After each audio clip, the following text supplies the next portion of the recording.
নমস্কাৰ জনাইছোঁ মই নয়নতা আপোনালোক সকলোকে। এইটো হৈছে 14 নৱেম্বৰৰ ভিডিঅ' অৰ্থাৎ শিশু দিৱসৰ দিনাৰ ভিডিঅ' আৰু ভিডিঅ'টো অলপ দীঘল হৈছে বাৰু, কাৰণ কণ ছাত্ৰ ছাত্ৰীসকলে বহুতো অনুষ্ঠান কৰিছিলে আৰু বিশেষকৈ ইয়াত দুখন নাটক আপোনালোকে দেখিবলৈ পাব। খুব সুন্দৰ অভিনয় কৰিছে ছাত্ৰ ছাত্ৰীসকলে আৰু যিসকল শিক্ষক শিক্ষয়িত্ৰীয়ে শিকাইছে তেওঁলোকক খুব ধুনীয়াকৈ শিকাইছে। আপোনালোকে চাওক, চালে নিজে গম পাব।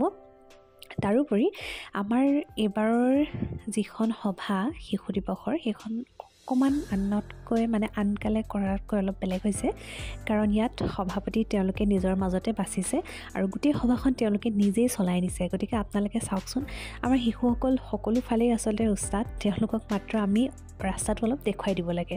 আৰু আহক তেনেহ'লে আজি ভিডিঅ'টো আৰম্ভ কৰোঁ। ভিডিঅ'টো আপোনালোকে শেষলৈকে চাব। নমস্কাৰ, মই নয়নতা স্বাগতম জনাইছোঁ আপোনালোক সকলোকে আজি মোৰ এটা নতুন ভিডিঅ'লৈ। আজি হৈছে 14 নৱেম্বৰ শিশু দিৱস। পোনপ্ৰথমে সকলোলৈকে জনাইছোঁ শিশু দিৱসৰ আন্তৰিক শুভেচ্ছা। মৰমৰ শিশুসকল, তোমালোকে ভালদৰে পঢ়া শুনা কৰা, ভালদৰে জীৱনৰ পথত আগুৱাই যা, তাকে মই ভগৱানৰ ওচৰত কামনা কৰিছোঁ। আৰু ইয়াৰ বিদ্যালয়লৈ ওলাইছোঁ যাবৰ বাবে আজি মই নতুন কাপোৰ এযোৰ পিন্ধিছোঁ। আমাৰ ডিব্ৰুগড়ৰে পৰিণীতাবাই নতুনকৈ কাপোৰৰ ব্যৱসায় আৰম্ভ কৰিছে। তেওঁৰ পৰা লৈছিলোঁ কাপোৰযোৰ। চাঞ্চতে মই কাপোৰযোৰ দেখাই দিছোঁ আপোনালোকক, কেনেকুৱা লাগিছে জনাব। আৰু এতিয়া যাওঁ বিদ্যালয়লৈ। আজি বিদ্যালয়ত খিচিৰিৰ আয়োজন কৰা হৈছে ছাত্ৰ ছাত্ৰীসকলৰ বাবে, আৰু ময়ো মৰ্টন কিছুমান লৈ লৈছোঁ আৰু ল'ৰা ছোৱালীবোৰক দিবৰ বাবে। তেনেহ'লে আহক, আজি বহুত ধুনীয়া ধুনীয়া অনুষ্ঠান আছে আমাৰ বিদ্যালয়ত, আপোনালোককো লৈ যাওঁ আমাৰ বিদ্যালয়লৈ। আৰু এয়া গৈ বিদ্যালয় পালোঁগৈ। বিদ্যালয়ত খিচিৰিৰ আয়োজন কৰা হৈছে। আমি আগদিনাখনেই কেইগৰাকীমান শিক্ষয়িত্ৰী গৈ পিনে পাচলিখিনি কাটি থৈ আহিছিলোঁ সন্ধিয়া সময়ত গৈ, ওচৰত যিকেইগৰাকী থাকোঁ, কাৰণ তেতিয়া পিছদিনাখন অলপ সহজ হয় কামখিনি কৰিবৰ বাবে। আৰু এয়া সকলোৱে ভাবিছে মই ফটো তুলি আছোঁ বুলি, কিন্তু মই ফটো তোলা নাছিলোঁ, মই আচলতে ভিডিঅ'হে কৰি আছিলোঁ।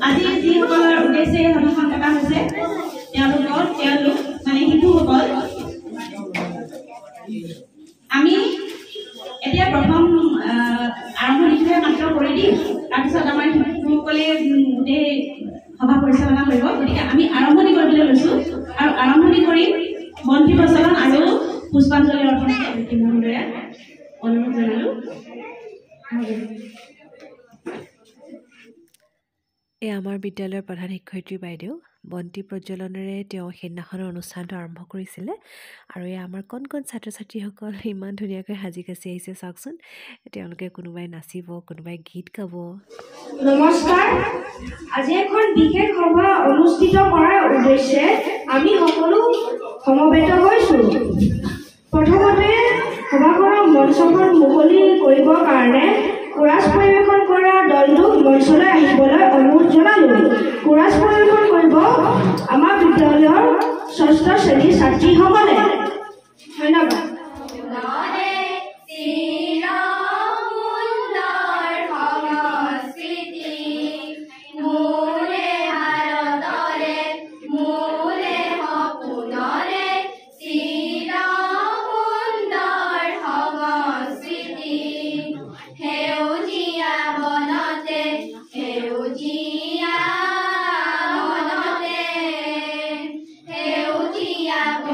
আন্তৰিক ধন্যবাদ জনালোঁ।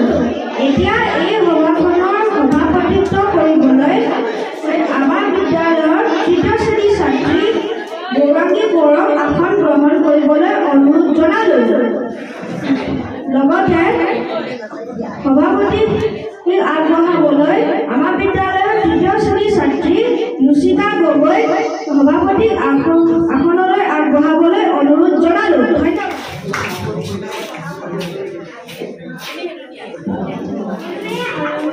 আৰু মাননীয় শিক্ষাগুৰুসকলৰ অনুমতিৰ সাপেক্ষে মই আজি এই সভাত সভাপতিৰ আসন গ্ৰহণ কৰিলোঁ।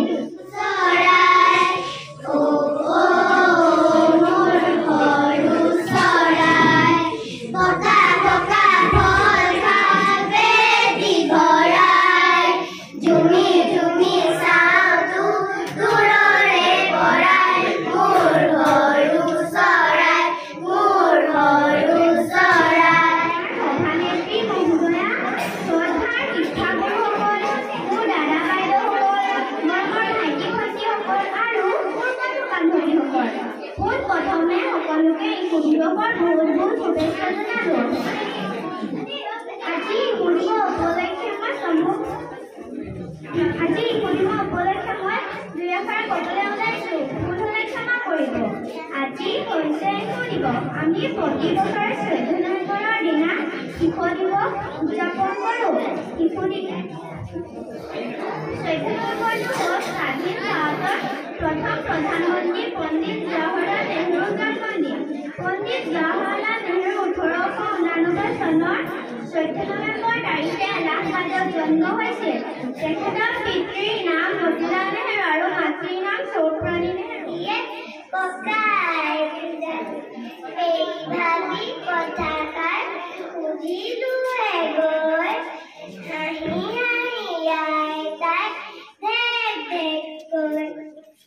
বতাটোৰ পৰা আনি তামোল এখনি উন্দনা সোমোৱাই দিলে চোন টানি।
মানে অলপ যিটো তেওঁৰ লোক তাৰ আধাৰত এখন মাতিকা কৰিবলৈ লৈছে। তেওঁলোকৰ হয়তো বহুত ভুলেই হ'ব, যিহেতু তেওঁলোকে বিশেষ প্ৰেক্টিছো কৰা নাই। তথাপিও আপোনালোকে ধৈৰ্য ধৰি তেওঁলোকৰ নাটকখন যাতে উপভোগ কৰে।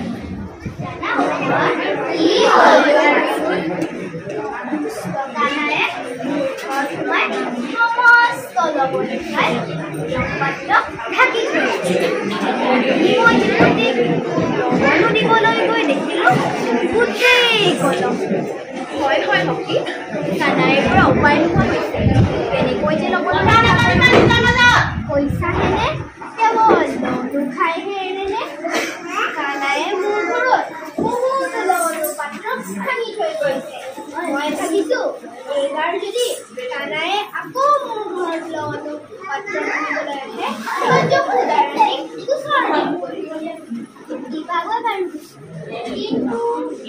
জানো হাতে লোটে ধৰিব পাৰিবা?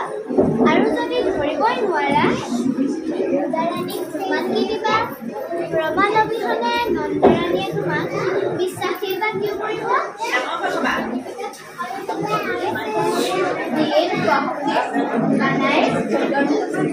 মই কিন্তু সকলো সহ্য কৰিব পাৰিম। কি যে চন্দ্ৰৰ দৰে মনোমোহা ৰূপ, সঠিক কথাই কৈছা।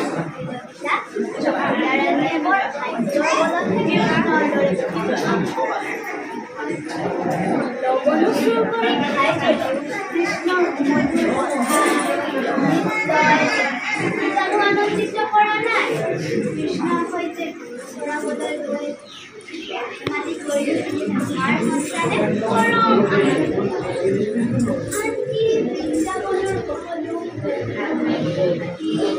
গছ লতায়ো যে আছে কৃষ্ণৰ লগ পাই সুখী হৈ পাইছে।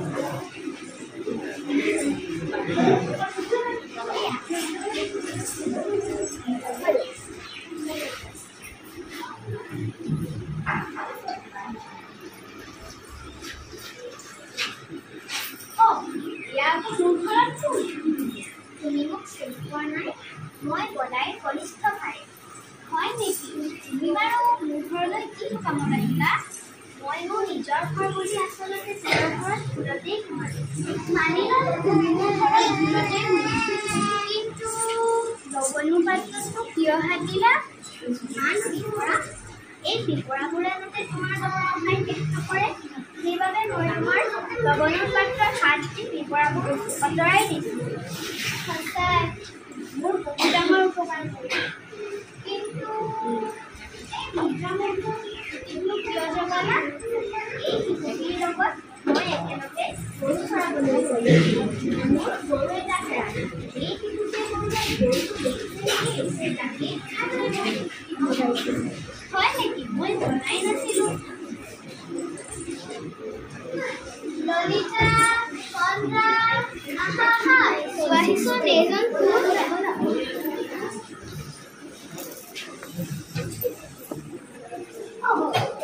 কোন দেখোন আমাৰ কান্দাৰ তোমাৰ কি কাম দেখিলেনে তোমালোকে কৃষ্ণই মোৰ ঘৰত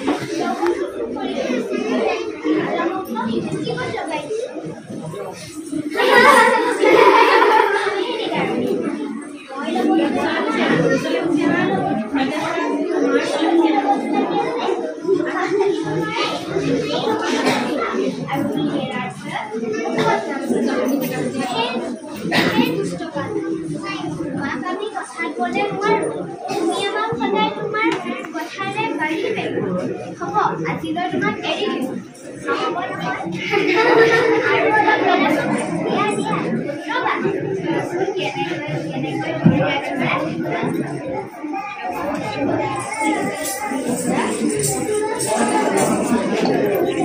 কি কৰিলা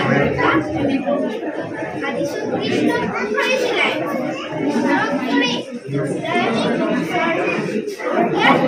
কিয় এৰিলা ব'লা ব'লা আমি ৰজাৰাণী ওচৰতে গৈ ব'লা ব'লা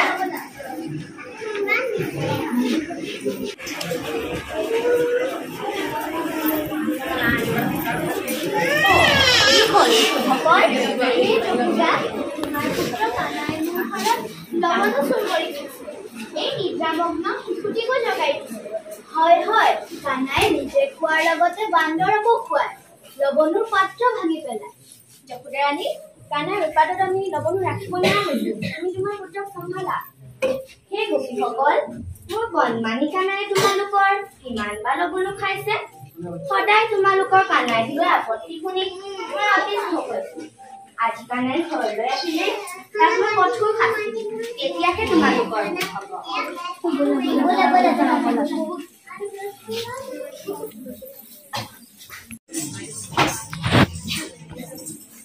কি হ'ল কানাই ইমান দেৰিলৈকে ক'ত আছিলা আজি কাৰ ঘৰত লবণু চুৰ কৰিব গলা সদায় গোপীসকলে আহি মোক গোচৰ আজি তোমাক শাস্তি দিহে ৰ'বা ক'ত বলাইছা তোমাক ধৰিহে দেখিলা নহয় ধৰিহে এৰিলো আহা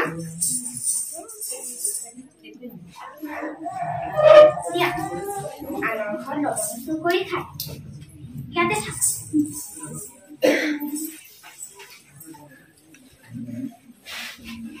হয়নে কানাই মোৰ ঘৰতনো কি লবণুৰ আকাল হ'ল যে তুমি আনৰ ঘৰত লবণু চুৰ কৰি খালা ঘৰত কলহে কলহে লবণু পৰি আছে সেইখিনিয়ে নাতে আনৰ ঘৰত লবণু চুৰ কৰি খাই কলহ খানিবলৈ যায় মই গোৱালৰ ৰজা নন্দৰাণী অথচ মোৰ ল'ৰাই আনৰ ঘৰ লবণু চুৰ কৰি খায় এটি সামান্য পুৰণি কলহ ভঙাৰ বাবে তুমি মোক গভাই চোৰৰ দৰে গৰুৰ পঘাৰে বান্ধি অপজক দিছা ইমান কথাই তুমি সহ্য কৰিব নোৱাৰা আৰুনো কি সহ্য কৰিবা তপ তপ যাগ যজ্ঞ আদি কৰিও তুমি সন্তানৰ মুখ দেখা নাছিলা ৰজাৰ পুত্ৰ হৈও মই গৰু চৰাইহে ভাত খাব লাগে ইমান উপকাৰ কৰাৰ পিছতো তুমি মোৰ উপকাৰ চকুতেই নপৰে লবণু চোৰ নাম দি তুমি মোক গোটেই উপকাৰ দেখিলা ৰ'বা মই কংসৰ মথুৰাপুৰীলৈ পলাই যাম তুমি নেদেখি মোক কান্দি মৰিবা হ'ব দিয়া কানাই তুমি মোকে কলৈ বুজাব নালাগে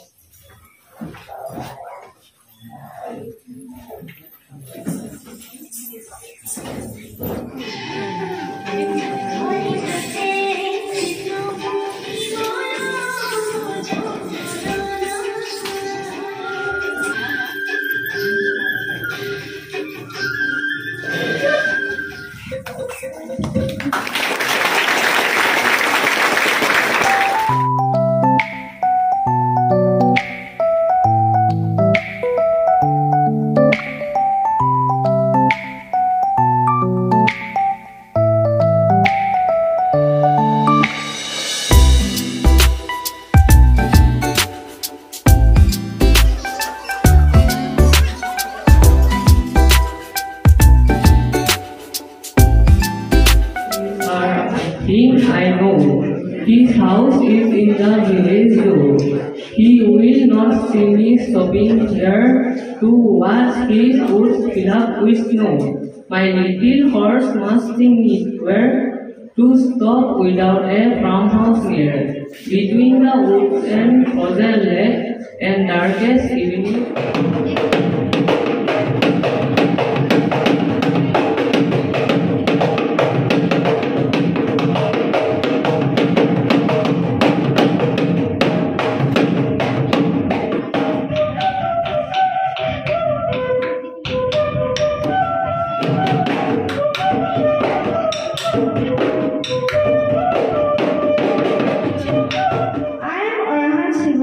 A student of class 4. On the auspicious occasion of Children's Day, I will speak a few words. Every year, November 14th is celebrated Children's Day in the memory of Pandit Jawaharlal Nehru. He was a great leader and first Prime Minister of India. Chacha Nehru or Nehru Khura, as he was popularly known, was very fond of children. On this great day, I pay my respect to Nehru Khura and my dear teachers. I also wish best of luck to all my fellow children. Happy Children's Day and Jai Hind!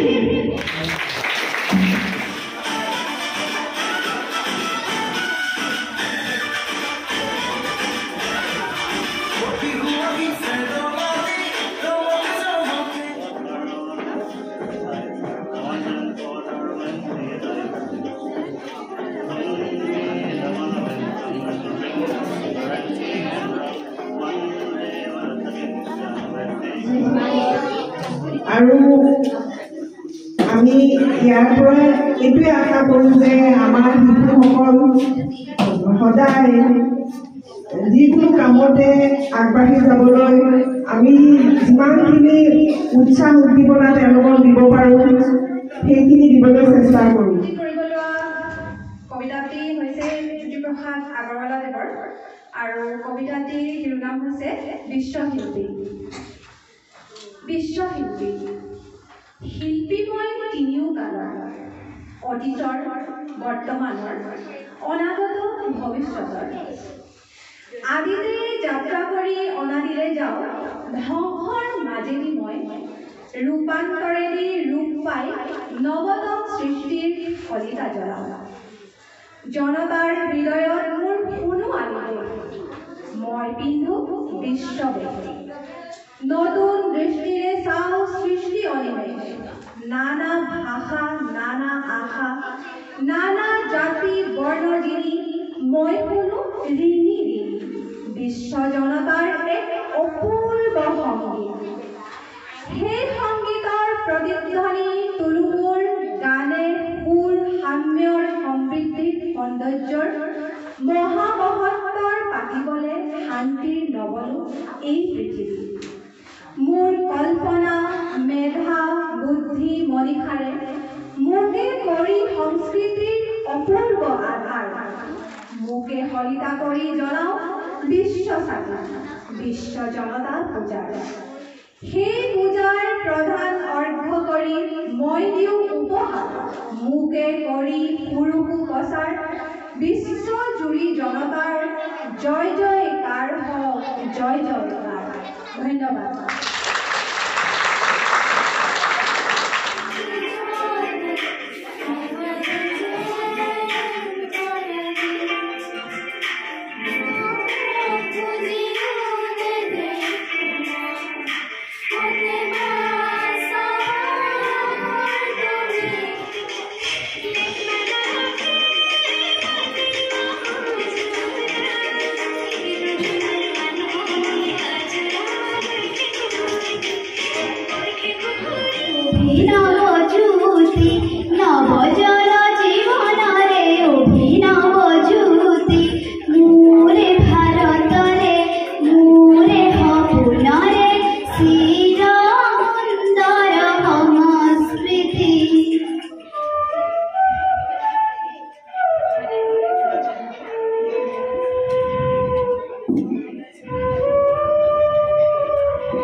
এনেকৈ হেৰি কৰাৰ তেনেকুৱা সুযোগ নিমিলে তথাপি আজি বাইদেউ অনুৰোধত দুষাৰ কম বুলি থিয় হৈছোঁ আৰু প্ৰথমতেতো আজি শিশু দিৱসৰ শুভেচ্ছা জ্ঞাপন বহু শিশু আছে যি এতিয়া প্ৰাথমিক প্ৰয়োজনখিনিৰ পৰা বঞ্চিত হৈ আছে বৰঞ্চ তেওঁলোকে পৰিস্থিতিত পৰি নিজে পৰিয়ালক পোহপাল দিব লগা হৈছে এনে শিশুসকলক আগবঢ়াই নিবৰ বাবে আমি কি কৰিব পাৰোঁ সেই কথা আমাৰ সমাজৰ জ্যেষ্ঠজনে গুৰুত্ব দিয়া উচিত সেয়ে আমি যিসকলে এই সা সুবিধাসমূহ লাভ কৰিছোঁ সেইসকল ছাত্ৰ ছাত্ৰীয়ে যাতে সময়ৰ অপব্যৱহাৰ নকৰি ছাত্ৰ অৱস্থাতে নিজকে সুন্দৰকৈ গঢ়ি তোলা উচিত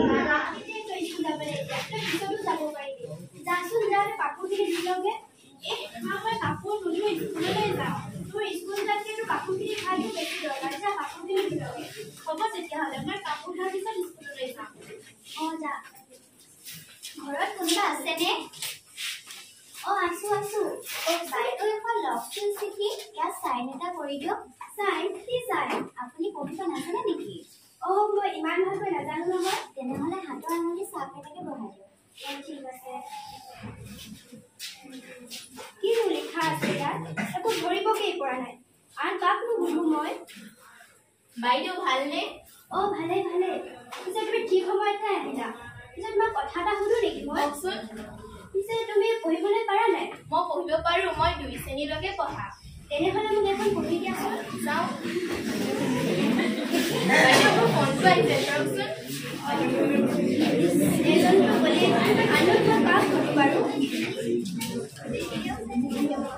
একোতো বুজিয়ে পোৱা নাই মই কাকনো সুধো এতিয়া ঘৰত কোনোবা আছেনে আছো পিছে ভালে হ'ল দিয়া তুমি এতিয়া আহিলা পিছে তোমাক মই কথা এটা সুধিব পাৰোঁ নেকি বেয়া নোপোৱা যদি কওকচোন বাৰু আপুনি পঢ়িবলৈ পাৰে নাই মই পাৰোঁ মই 4 শ্ৰেণীলৈকে পঢ়া আপুনি মোক এখন পঢ়ি দিয়কচোন ইয়াত কি দিছে মই ভালকৈ একো ধৰিবগৈ পৰা নাই মই চশমাখন মই লৈ আহোঁ কৈছোঁ দেই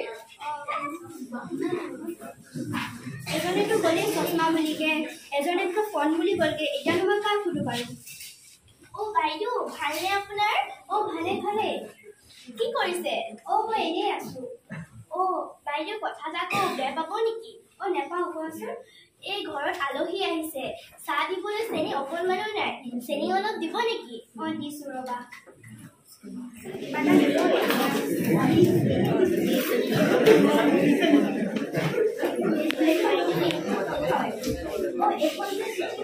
মই ৰাতিপুৱা ৰাতিপুৱাৰ পৰা পঢ়ি আছো কোনো নকৈছে পিছে আপুনি কৰিব পাৰে যদি মোক পঢ়ি দিয়কচোন মই পঢ়ি দিছোঁ বাৰু এতিয়া মইতো পঢ়িব নাজানো এতিয়া মই কি কৰোঁ এতিয়া বাইদেউকতো ক'বও নোৱাৰোঁ যে মই পঢ়িব নাজানো বুলি কওঁ আৰু কিবা এটা বাইদেউ ইয়াতে কিবা বেয়া খবৰ এটাহে লিখা আছে কিনো বেয়া খবৰ লিখা আছে জানো নহয় মই যাওঁ তেনেহ'লে ঠিক আছে কিনো বেয়া খবৰ লিখা আছে বাৰু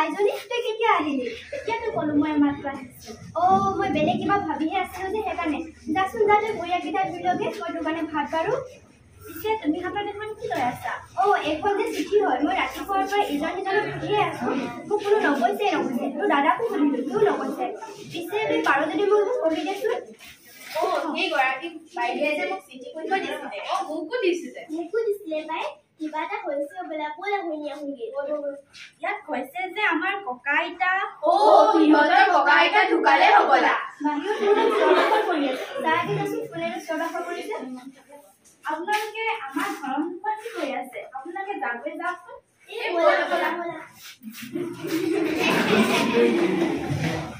কৈছে যে আমাৰ ককা আইতাই আমাক আশীৰ্বাদ কৰিছে আৰু তেওঁলোকে ভালে আছে আইতা কৰিব পাৰিলি ন আজিহে মই অনুভৱ কৰিব পাৰিছোঁ যে শিক্ষাটো মানুহৰ কাৰণে কিমান দৰকাৰী মই অশিক্ষিত যদিও মইতো শিক্ষাৰে শিক্ষিত কৰি তুলিব মোৰ যিমানে কষ্ট নহওক কিয় মইতো ভাল মানুহ বনাম যা তই ভৰিয়াকেইটা ধুলগে বাইদেৱে বা চিঠিখন কৰিব পাৰিলে নাইবা সুধিয়া হ'লগে বাইদেউ চিঠিখন কৰিব পাৰিলে নাইবা ছোৱালীজনীয়ে পঢ়ি দিলে কিন্তু মই আজিহে অনুভৱ কৰিব পাৰিছোঁ যে কি শিক্ষাটো মানুহৰ কাৰণে কিমান দৰকাৰী আৰু মই যিমানেই কষ্ট নহওক কিয় মই ছোৱালীজনীক ডাঙৰ মানুহ বনাম দেই ময়ো এতিয়াই অনুভৱ কৰিছোঁ শিক্ষাটো কিমান দৰকাৰী সেইকাৰণেতো কয় মানুহে শিক্ষাটো হৈছে সকলো মানুহৰে প্ৰাথমিক অধিকাৰ সেইবাবে ময়ো ছোৱালীজনীক সুশিক্ষাৰে শিক্ষিত কৰি তুলিম বুজাব বিচাৰিছোঁ যে আমি সকলোৱে পঢ়া শুনা কৰিব লাগে পঢ়া শুনা নকৰিলে আমাৰ বহুত অসুবিধা হয়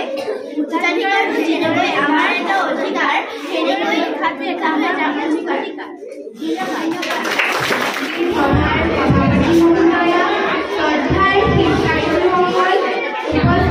অভিভাৱকসকল আৰু মোৰ মৰমৰ দাদা বাইদেউ বন্ধু বান্ধৱী আৰু ভাইটি ভণ্টিসকল প্ৰথমেই মই আজিৰ সভাখনি সুকলমে পৰিচালনা কৰাৰ বাবে আজিৰ সভাৰ সভাপতি মহোদয়ালৈ শলাগৰ শৰাই আগবঢ়াইছোঁ তাৰ পিছত সভাত উপস্থিত থাকি সভাৰ মান বৃদ্ধি কৰাৰ বাবে আমাৰ বিদ্যালয়ৰ শিক্ষাগুৰুসকললৈ শলাগৰ শৰাই আগবঢ়াইছোঁ ইয়াৰ পিছতেই সভাত উপস্থিত থকা আমাৰ অভিভাৱক